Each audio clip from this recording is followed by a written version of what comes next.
talk a little bit about food safety for indoor agriculture. So when we talk about food safety, we think about fresh produce being contaminated, but then when we think about the outbreaks that are happening, that most of the outbreaks that we hear related to produce are outdoor grown. And if you think about US in general, nearly half of the foodborne outbreaks that happen in US, it's linked to fresh produce. So when we think about indoor ag, especially aquaponics, we think about aquaculture and produce sharing the same environment as fish. And if you think about fish outbreak, it's only implicated in about 250,000 cases of foodborne illnesses in the US each year, while produce it's in linked to over 4 million of illnesses. And leafy greens is the most implicated one. So when we think about it, we think, oh, that's a red flag. But fish, most of those fish are cold-blooded animals. They normally don't shed foodborne pathogens as we think. The processing is the most problematic when we talk about fish and outbreaks. But we think about we go back to the literature, and research has been done that fish sometimes can be contaminated with some foodborne pathogens. E. coli, they don't multiply, but they can shed it, and they can be brought in contaminated from suppliers and put on the shared culture, and then can compromise produce. But I will talk about the produce part that is grown indoor, both in hydroponic and and aquaponic, and what is the concern about growing fresh produce, especially leafy greens, under protected environment. As I said, foodborne outbreaks haven't been linked to indoor agriculture until 2021. So 2021, there was the first reported outbreak in controlled environment agriculture in the US. And it was probably everybody that grows lettuce and that have that are in the industry have heard about Bright Farms being economically heavily affected by these outbreaks 2 years ago with Salmonella contaminating packaged salads. Just to have an idea, the investigation, since this was the first case that was reported, the investigation took over 3 months by the FDA on their farm, and then the company was able to return the activities and about 4 months later. So you think about the economic impact that this company suffered at the time. It was huge impact. And then at that time, until then, everybody was thinking that indoor ag could be the solution of foodborne outbreaks. And there was a immune to foodborne pathogens. It was harder. It was a more sterile environment. But we have to think about nothing is sterile. We cannot produce sterile food in these conditions. And we have to think about what are the risks. The risks are different. The risk is still there. It might be lower than if you think about outdoors, but it's still the risks are different, and we need to address that. And last year there was a voluntary recall from Calera for fresh produce that was contaminated with Salmonella again. And then earlier this year, Revolution Farms recalled lettuce and salad kits with a possible contamination with Listeria monocytogenes. So problems are rising, and that's probably because the regulatory agencies are very on top of this and then trying to trace back and identifying where the contamination is coming from. And then, those companies, when they are recalling these products, it means that they are implementing programs on their facility to identify the risks, to identify contamination before an outbreak even happens. So, and that is the case. So again, what are the risks? Fruits and vegetables are normally eaten without a cooking step. So it is a ready to eat product. it requires a low number of pathogens to infect and make people sick. So even though we say, oh, if it's contaminated, we can wash it later, it's still that washing process or adding sanitizer during post-harvest process is not going to kill 100%, is not going to remove 100% of those. And then pathogens are very aggressive and they can make people sick. Even the minimal amount, they're still remaining on the food. So the key is to prevent contamination and not eliminating once it's contaminated. So once it's attached, it cannot be washed off, as I said. And immunocompromised individuals are most concerning. And we think about children, elderly, and pregnant women, and then people with immunocompromised systems. They're more susceptible to getting sick and then even being hospitalized. And some people might end up dying from consuming food that is contaminated with those foodborne pathogens. So what is the concern for indoor ag? So if you think about aquaponics, it has a shared culture between water and fish and plants. So the use of sanitizers in their water is restricted, especially when we talk about chemical sanitizers. First, because it might harm the fish. And second, because, you know, the aquaponic system, it has this microbiota, the microbial community within the system, that it's the beneficial microorganisms for both plants and fish to thrive and to grow. So using chemical sanitizers specific or any kind of sanitizers, the use is very restricted. So we think about it when we think about in the field, when we have a problem with the water, we recommend growers that if they still want to use their water for a well, for example, they can shock the well, they can treat the water with any chemical or non-chemical sanitizer. So also organic matter, it's pretty high in that water. It can be a source of microbial growth, so that it's going to be nutrients for the pathogens to thrive and grow. We have complete different environmental conditions. We don't have sunlight exposure. We don't have desiccation from UV. We have normally high humidity on those indoor environments. So we have a completely different setting compared to the outdoor growing. We have a constant water movement, and as I always say, water is one of the high risk for produce to be contaminated. It can spread contamination everywhere. And we have humans constantly touching the water. So both in the fish and both in the plant portion, if you're only doing a hydroponic, is still constantly touching the water. So potential for cross-contamination is also pretty high. So as I like to say, microbes are sneaky. They love to hide. If you think about some of these places that can be accumulating, or, you know, they're hard to clean, or even, you know, sometimes they're not often clean.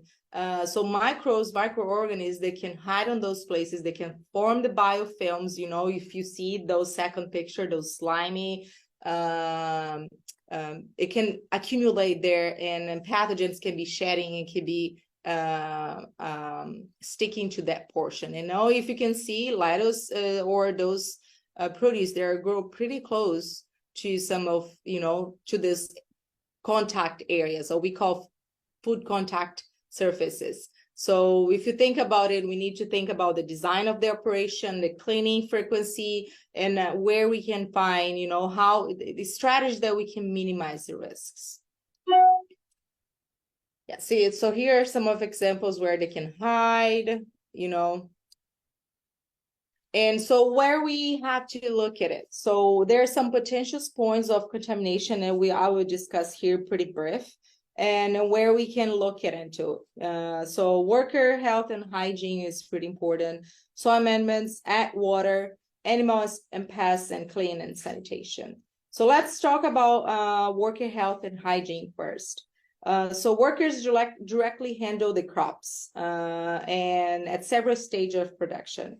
So cross-contamination is a big issue when we talk about workers. So they need to be properly trained on how to harvest, on how to properly or safely handle during sealing, planting, pruning, harvesting, and even during post-harvest. An example we can see on the third last picture, it's if growers, if workers are using gloves, that does not necessarily mean that they don't have to wash their hands. Though it can give you a sense of safety, but again, you have to train them that they, although they're using gloves, they need to wash their hands, put on the gloves, and change the gloves every time that they leave that activity that they were doing, and then return back to harvesting or handling produce. When they're harvesting as well, the workers need to be conscious that if one hand touches the water, the other hand does not touch that. That hand that's touching the water should not be touching the edible portion of the crop. So that way we can avoid cross-contamination as well. So if you're lifting a tray of lettuce, a raft, make sure that you don't have this cross-contamination with your hands. So this is one of example. So hand washing, again, especially after using the bathroom, or even if you're leaving the area, you're harvesting and doing any other activities, touching your phone, it's another thing. Sometimes we don't pay attention. We have our phones all the time with us. So make sure if you're, leaving your activity and coming back, you wash your hands every time, even if you're wearing gloves after it. And changing gloves is also a good practice. Eating and drinking on the production area, so it's a very hard no. So make sure that you train your staff that they don't eat or drink inside that area that produce is being grown or handled. Clothing, jewelry, and footwear. So jewelry, we know that we can accumulate or carry pathogens around. It's hard to wash. Again, make sure that they're using clean clothes, or especially those indoor areas. A lot of places they have some carpets, soaked carpets with sanitizers, and that can be used as a barrier to prevent contamination from coming in. But also some workers, some operations, they might opt to use some booties or some foot protection. So it is another way that you can keep your operation clean or minimizing some of the risks. Illness is injury, so you make sure that staffs or workers are trained to identify, and if they are sick, they should not be handling, especially in an indoor area, in a closed area. So if they're sick, they should definitely not be dedicating to indoor activities. And using clean harvest containers and tools, this is for everything, but especially for indoor, sometimes we have that sense of cleanliness, so we have to wash less. So don't think about it. Just because we don't have soil doesn't mean that we don't have, dirt or, contamination itself. So make sure that you're maintaining those cleaning and sanitation practices as if you're outdoor. And again, those indoor operations, they are very attractive, and then they play a role in agritourism a lot of times. Just make sure that you have policies for visitors, and then you're not bringing a larger problem to your facility. So, and then most importantly, keep your training documentation in place for staff and all of your employees. So hand washing station, it can be as simple as fancy as you want. So it can be made by yourself, as you can see on the third picture. It's a simple with using a cooler, a large cooler, and some tools that you can buy at a warehouse. Make sure that you provide paper towel, clean water, and then trash, closed trash for disposal, and soap. But keep that hand washing station as close as possible to the entrance, so that will not be a problem for people bringing in contamination. So it can be right outside of the door, as you can see in the first picture, or it can be a small setting right inside if you have for example, a vertical farm or a container. They don't need to keep, a small area dedicated for this. When you talk about soil amendments, we don't have soil for indoor growing most of the operation. We talk about hydroponic, aquaponic, we use growth media. But still, you have to be aware of this can be a problem, especially if your operation is in a rural area. So if you're having a greenhouse, make sure that you don't have close by your greenhouse any manure or any soil amendments from animal origin that you can be bringing in to your operation. When we talk about growth media, make sure that you buy those growth media from a certified supplier. When you're storing, make sure that you're storing properly as a way to prevent contamination from outside and even from inside. You talk about when you're storing, make sure that you don't store improperly, that you can be contaminated even with rodents or small animals. Use proper media storage off the floor in a clean area, and check periodically the cleanliness of the storage area. Again, if you don't have any pests or anything that might be potentially contaminated, I would say if you're keeping in the storage area with inside a cooler or a refrigerated area, make sure that you don't have water dripping from the ceiling or from the AC coming into your growth media. Egg water. So egg water is one of the most concerning from both outside, but for indoor, especially because we grow those produce with water and not with soil necessarily. So water is the major contributor for produce contamination. And when we talk about aquaculture for hydroponic, the FDA addresses the water quality according to the Produce Safety Rules, so Part E. So currently it's under revision, but they consider as this water that is used on the tanks as the same quality of the same requirements as the Produce Safety Rule. And when we talk about post-harvest and pre-harvest water, we think about this environment that is different. The water is constantly present, and we need to think about the critical points of contamination and how to minimize risks. So we need to look at the type of different systems and that can play a role in the food safety risks. So if you think about a deep water culture, we have a tank full of water and those rats floating around. So splashing, it's a big concern. So splashing, workers handling, so that can be, a huge problem. So we have a large volume of water running through the system. So we have to take, we have to be more concerning with these systems. When we talk about a Dutch bucket with the drip irrigation for tomatoes, we have a smaller risk because water is just being distributed through the roots of the plants, through a drip system, and the fruits are hanging up on the top. NFT is the nutrient film technique. So we have water running through the system, but again, we don't have large volumes of water. We don't have that much risk of water splashing and compared to the deep water system. So looking at your system, again, the design of your facility, that is also, it's a way to identifying risk and then taking measures to minimize risks. So in general, it is important to monitor the quality of the water that is being recirculated. So the water can be recirculated or single pass drain to waste. So for water that is being constantly recirculated within the system, we have to pay attention to the quality of the water. So the water source, if you're using well, or if you're using any open water source, you have to be testing the water. If you're using municipal water, you get the certification from the water testing. But it's still the water that is being recirculated, you have to take measures to protect that water from being contaminated from cross-contamination from outside.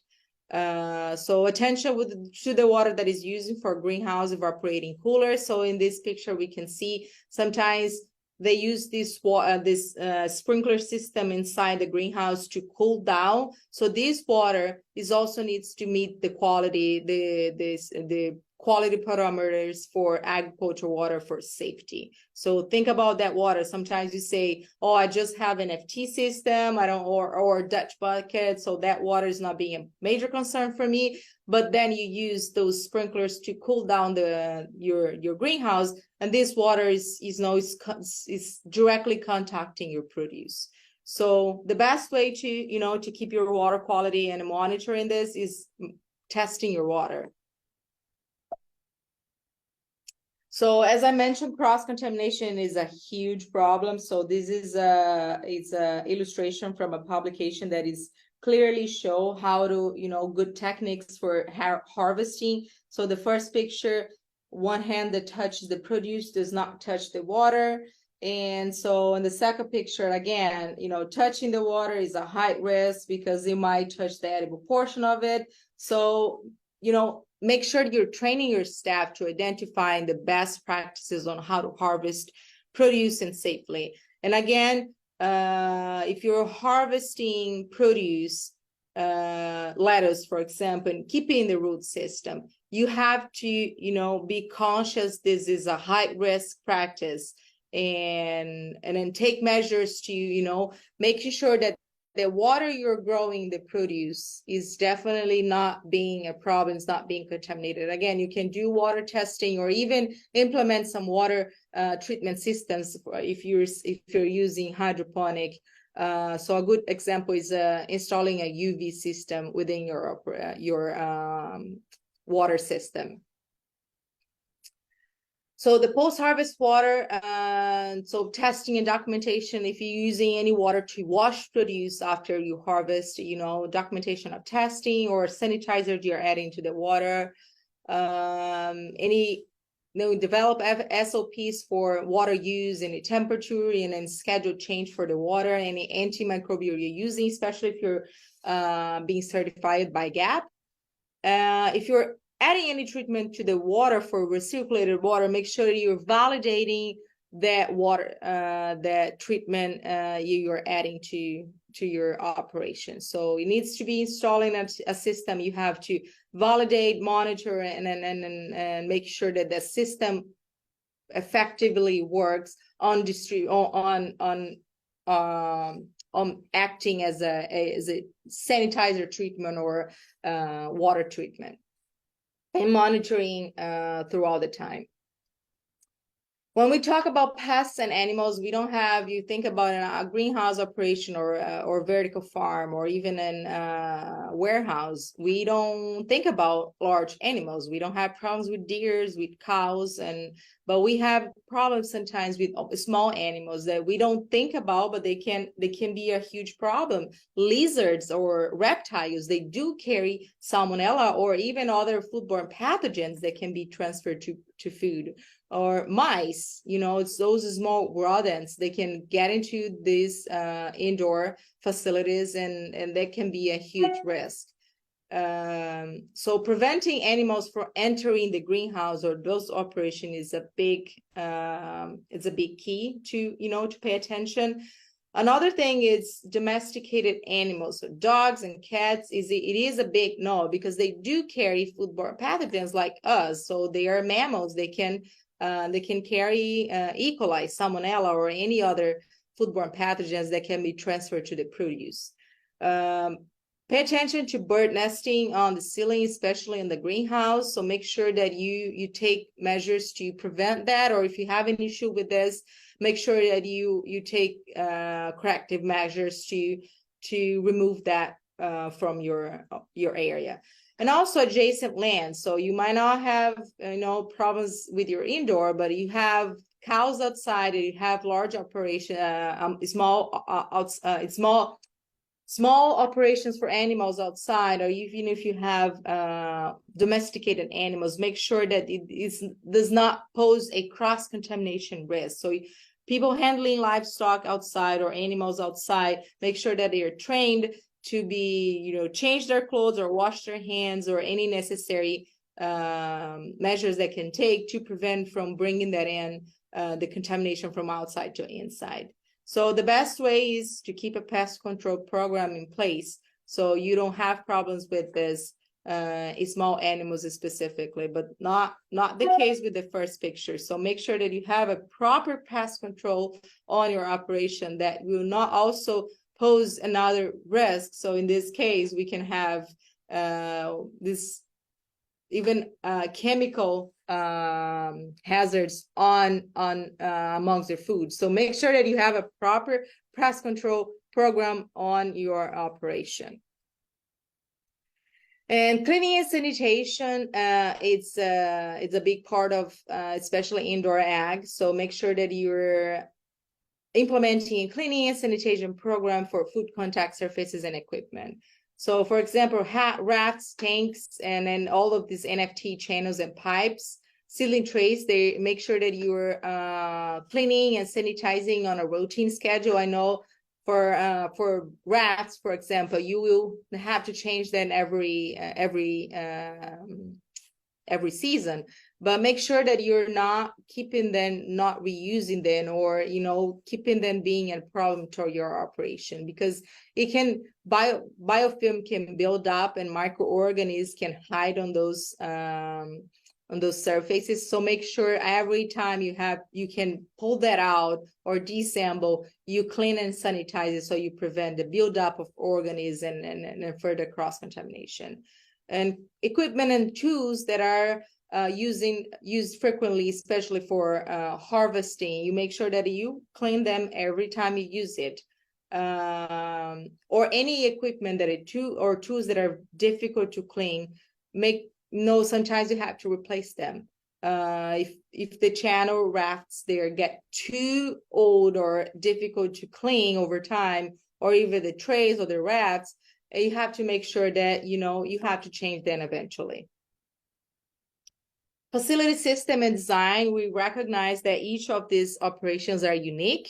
And even though if you have a greenhouse with deep water culture, each greenhouse will be completely different than the other. So that is the complexity of those systems. That is why it's difficult to implement sometimes food safety for all of in a general concept. So a more personalized program needs to be taken in place for each kind of facility, system design, and so in order to identify risks and take measures or implement practices that can minimize contamination or any food safety risks on those operations.